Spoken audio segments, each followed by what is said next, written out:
Son Excellence, Monsieur le Ministre, à venir sur le podium. Il sera rejoint par Monsieur Diplot, ainsi que le président de l'association des employés. Si vous pouvez venir ensemble, s'il vous plaît. Alors, je voudrais vraiment que les photographes qui sont dans la salle immortalisent ce moment, parce que ce n'est pas très courant dans l'industrie des mines à travers le monde de voir l'initiative naître. Donc, c'est vraiment le lieu de féliciter tous les acteurs qui ont rendu ça possible à travers les valeurs de dialogue, de collaboration, d'équité, de gouvernance et de pérennité qui ont été établies.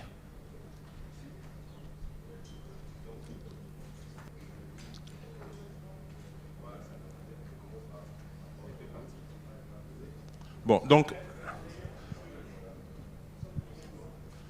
je pense que, Serge, tu vas remettre le document aux deux présidents. Je remarque justement que c'est deux messieurs. J'espère que la prochaine fois, il y aura une dame au moins sur le podium. Voilà. Et je vais maintenant appeler les deux présidents à remettre solennellement le document à Monsieur le ministre.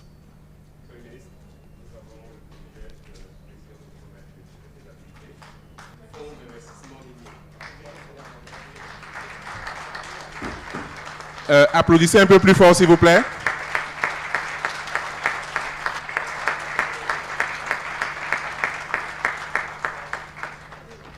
Félicitations, félicitations à tout le monde. Félicitations. Excellence, est-ce que vous voulez peut-être...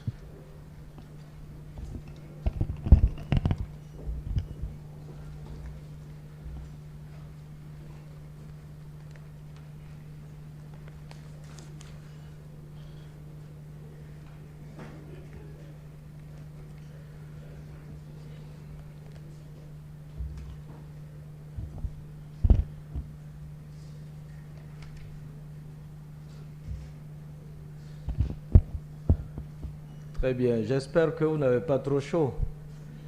Un peu. On a demandé au service de la logistique de s'occuper. Il me semble que tous les splits ne fonctionnent pas bien. Donc ils nous ont rassuré que ça sera réglé. En tout cas, je voudrais que vous ovationnez d'abord vous-même. C'est impressionnant. Je suis vraiment impressionné par ce qui m'a été donné de voir et d'entendre ce matin, au point où je suis tiraillé entre vous lire le discours qui m'a été soigneusement préparé et où parler du fond du cœur. Mais je voudrais sacrifier au protocole en citant toutes les éminentes personnalités qui ont été témoins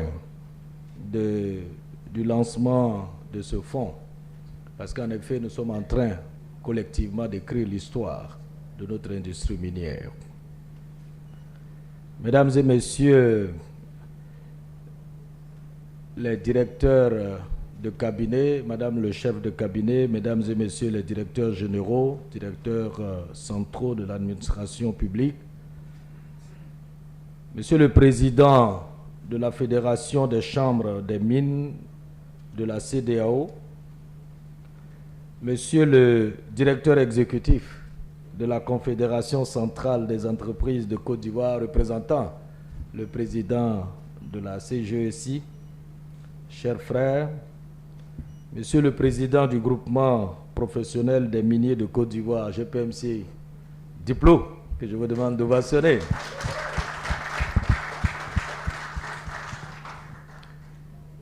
Monsieur le secrétaire général de la Fédération ivoirienne des syndicats des mines, métaux, carrières, FISMECA.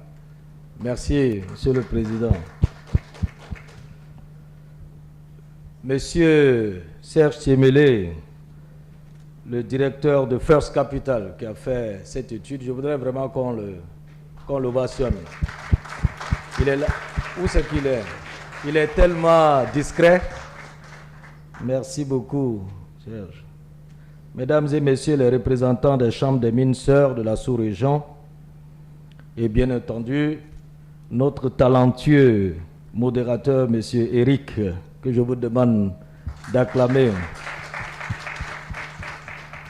Alors, je voudrais vraiment, mesdames et messieurs, en vos grades, qualités et titres respectifs, je ne voulais pas être plus long que ça dans le protocole. Je voudrais vraiment vous dire que je suis très ému en tant que premier responsable de ce département, d'être témoin d'une page vraiment, à mon avis, glorieuse de l'histoire de notre industrie minière. Dans tout projet, le financement demeure la clé de la voûte, singulièrement pour le secteur minier qui doit développer les ressources identifiées. La recherche de financement s'avère être une équation cruciale à laquelle est soumis tout investisseur, particulièrement dans le contexte africain où son accès reste difficile. Combien de projets bien structurés n'ont pu être réalisés pour faute de financement? Par ailleurs, peut-on déployer aisément une politique de contenu local en occultant le financement des entreprises locales? Une réponse à cette interrogation est la raison de notre présence ce jour à cette cérémonie. C'est donc avec une grande fierté que je prends la parole aujourd'hui pour le lancement officiel du Fonds d'investissement minier, une initiative novatrice et stratégique pour le développement durable de notre secteur minier. Vous pouvez vous ovationner. Je me félicite d'une telle initiative, d'autant qu'elle s'inscrit pleinement dans l'ambition de son Excellence M. Alassane Ouattara, président de la République de Côte d'Ivoire, de faire de notre pays un pays à revenu intermédiaire de la classe supérieure, et ceci à l'horizon 2030. En effet, peut-on développer un pays sans la contribution significative d'un tissu industriel local? Il me plaît donc de saluer l'initiative et l'engagement du groupement professionnel des miniers de Côte d'Ivoire, GPMCI, qui a su identifier les besoins critiques de notre secteur et concevoir une solution ingénieuse de financement adaptée à nos réalités et porteuse d'avenir. Mesdames et messieurs, nous sommes tous conscients des défis auxquels le secteur minier fait face, notamment en ce qui concerne l'accès au financement, l'inclusion des acteurs locaux et le financement des capacités humaines et techniques.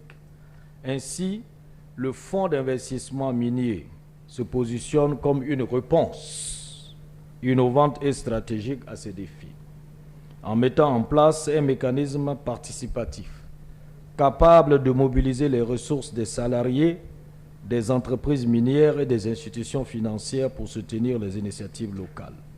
Il traduit une volonté forte de relever les défis auxquels actuels, tout en préparant l'avenir du secteur. Il est conçu ainsi pour être un outil de transformation structurelle et du secteur. Ses objectifs sont clairement définis, à savoir 1. Promouvoir l'épargne des salariés du secteur minier en offrant une opportunité inédite aux travailleurs d'investir dans un dispositif sécurisé et rentable tout en contribuant au développement économique global du secteur.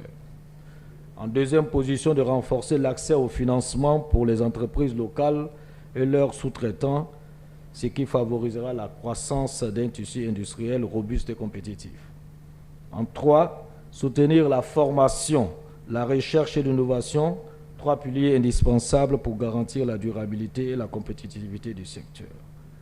Outre les salariés, les entreprises locales et les sous-traitants, les communautés locales seront également bénéficiaires de ce fonds à travers les retombées économiques et sociales générées par nos entreprises locales qui offriront d'énormes opportunités d'emploi à nos jeunes. Ce fonds illustre parfaitement le principe du partenariat gagnant-gagnant où chaque acteur contribue et bénéficie à sa juste mesure. Le lancement de ce fonds d'investissement minier marque une nouvelle ère pour le secteur, mais aussi pour notre pays. Il s'inscrit dans une dynamique où le secteur minier, voire l'industrie extractive et énergétique, seront une nouvelle phase de croissance soutenue et durable de la Côte d'Ivoire. Mesdames et messieurs, un projet de cette envergure ne peut réussir sans l'engagement de toutes les parties prenantes. Je lance donc un appel solennel, d'abord à nos partenaires techniques et financiers pour qu'ils soutiennent activement ce fonds par leur expertise et leurs ressources. Les entreprises minières pour qu'elles fassent preuve de leadership en participant pleinement à cette initiative. Les salariés et les communautés locales pour qu'ils s'approprient ce projet comme un moteur de changement positif. C'est avec une immense fierté et une grande confiance que je déclare au nom du gouvernement de la République de Côte d'Ivoire le fonds d'investissement minier officiellement lancé. N'est-ce pas, Eric? Merci, Excellence. Ensemble, transformons les défis en opportunités et bâtissons un secteur minier à la hauteur des aspirations de notre pays. Je voudrais vraiment féliciter le secteur minier. Vous êtes un exemple que le secteur des hydrocarbures doit suivre.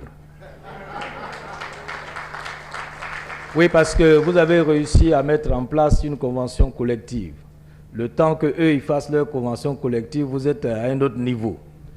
Vous avez un fonds maintenant. Je crois que vraiment cela mérite d'être salué. Monsieur Diplo, je voudrais que vous puissiez, et cela vient de...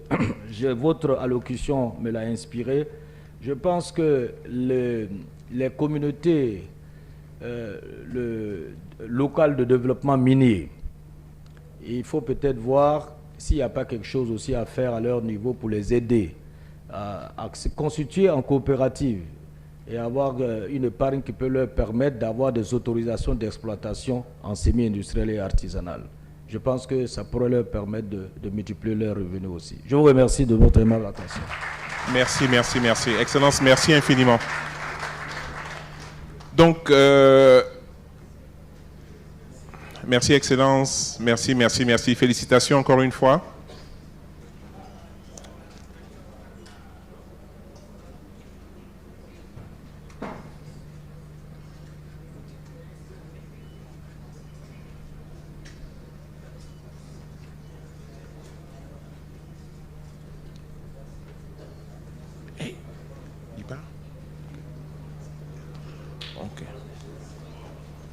Ok, donc je vous annonçais en fait à l'entame de cette session que la deuxième partie de notre temps ensemble serait consacrée à une table ronde. So I was telling you when we were starting that the second part of our session together would be a round table. So the purpose of the round table is to have a conversation. Donc le but vraiment de cette table ronde, c'est d'avoir en fait une conversation.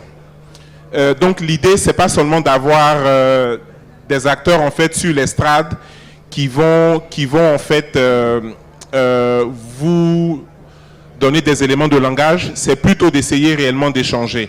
Alors pour que cet échange soit fructueux, je voulais commencer par savoir un peu qui est dans la salle. Donc je sais que nous avons le président de l'association des chambres de mines de la CEDEAO, à qui je vais demander de prendre place sur l'estrade.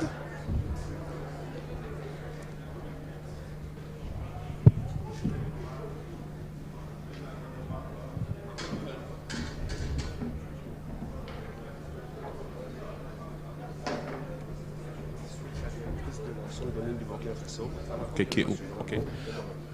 Et je vais demander aussi à la directrice de la Chambre des mines du Burkina Faso. Donc, si la directrice de la Chambre des mines du Burkina Faso peut se joindre à nous.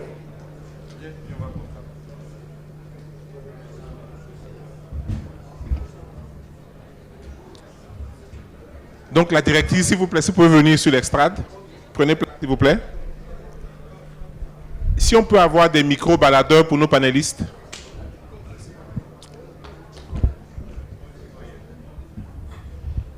Et je vais demander aussi au président du groupement des professionnels miniers de Côte d'Ivoire, M. Jean-Claude Diplo, de nous rejoindre aussi sur l'estrade.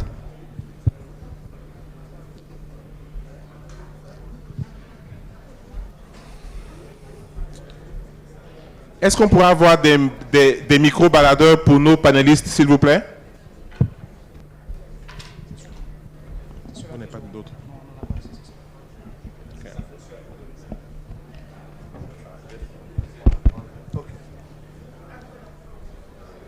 Donc, pour la table ronde, en fait, nous avions pensé à avoir une conversation peut-être en 3 parties. Donc, la première partie, en fait, va mettre l'accent sur le contenu local. Donc, the first part of the conversation will focus on local content. La deuxième partie, en fait, va discuter des questions de compétences. Et enfin, nous allons parler de la question de l'intégration, parce que réellement, le secteur minier est un secteur, en fait, qui bénéficie énormément d'une intégration régionale. Donc, nous sommes chanceux d'avoir des responsables, en fait, du secteur de la région qui sont avec nous. Donc, c'est réellement une opportunité pour nous d'avoir un échange. Donc, peut-être, avant de commencer, je voudrais savoir qui est-ce qui reste dans la salle. Si vous êtes, en fait, de l'industrie des mines, que vous êtes dans le secteur privé, levez la main. Secteur privé, levez la main. OK? So, if you're in the private sector, raise your hands. Si vous êtes, en fait, du secteur financier, levez la main. Secteur financier, levez la main. Il y en a quelques-uns. Serge aussi un peu. Ouais, un tout petit peu. Si vous êtes en fait des partenaires techniques et financiers, so if you are one of the technical and financial partners, please raise your hands. Je voudrais vraiment saluer votre présence parce que clairement, le fonds tel qu'il a été présenté aura besoin de beaucoup d'assistance technique. Donc, on compte vraiment sur vous pour pouvoir mettre en place des approches blended capital qui peuvent aider au bon fonctionnement du fonds. Si vous êtes juste curieux et que vous êtes, comme moi, quelqu'un qui veut découvrir le secteur, levez la main. Donc, on est au moins 5 ou 6, c'est pas mal déjà. OK, donc, maintenant qu'on sait un peu qui est dans la salle, je voudrais peut-être commencer par donner la parole au président des chambres de mines de la CEDEAO. Donc, que vous inspire en fait le lancement auquel nous venons d'assister?